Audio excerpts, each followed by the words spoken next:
Hello everyone, আসসালামু আলাইকুম। আজকে আমি আপনাদেরকে তৈরি করে দেখাবো চিকেন ফ্রাই। তো চিকেন ফ্রাইয়ের জন্য আমি এখানে চিকেনের বুকের অংশ নিয়ে নিলাম, হাড় ছাড়া। তো এখানে কিন্তু আমি লম্বা লম্বা করে চিকেনগুলো কেটে নিয়েছি। তো এখন অ্যাড করে দিব মশলাগুলো। এখানে রসুন বাটা, আদা বাটা সব অ্যাড করে দিচ্ছিলাম। তো এখানে গুঁড়ো মরিচ দিয়ে দিচ্ছিলাম, সস দিয়ে দিচ্ছিলাম। তো এখানে লবণ দিয়ে দিব। লবণটা একটু কম পরিমাণ দিতে হবে, স্বাদ মতো দিতে হবে লবণটা, যেহেতু আমি সয়া সস অ্যাড করব। এখানে আমি জিরার গুঁড়ো অ্যাড করলাম, সয়া সস দিয়ে দিলাম।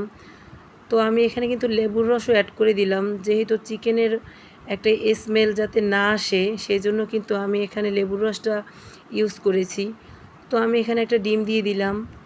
ডিমটি দিয়ে কিন্তু আমি ভালোভাবে আবারও মেখে নিব। এখানে কিন্তু সবগুলো উপকরণ দেয়া, তার সাথে ডিম অ্যাড করে নিলাম। তো এখন কিন্তু আমি ভালোভাবে মেখে নিচ্ছিলাম ডিমটা দিয়ে, দেখতেই পাচ্ছেন।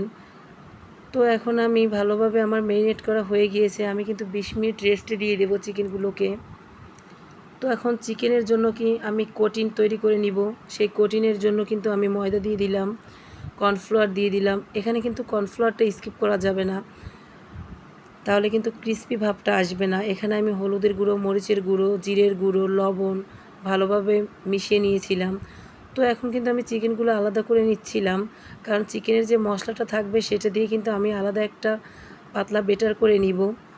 সেই বেটারের মধ্যে চিকেনের পিসগুলো দিয়ে আমি ভালোভাবে কোটিং করে নিয়ে নিচ্ছিলাম। তারপরে শুকনো উপকরণ দিয়ে আমি কিন্তু চেপে চেপে ভালোভাবে কোটিং করে নিচ্ছিলাম। তো দেখতেই পাচ্ছেন আমি ভালোভাবে চেপে চেপে কোটিং করে নিয়ে এটাকে একটু হালকাভাবে হাত দিয়ে ঝেড়ে নিচ্ছিলাম। তো আমি কিন্তু তেলের মধ্যে দিয়ে দিয়েছি চিকেন ফ্রাইগুলো। আমার চিকেন ফ্রাইগুলো কিন্তু হয়েই গিয়েছে।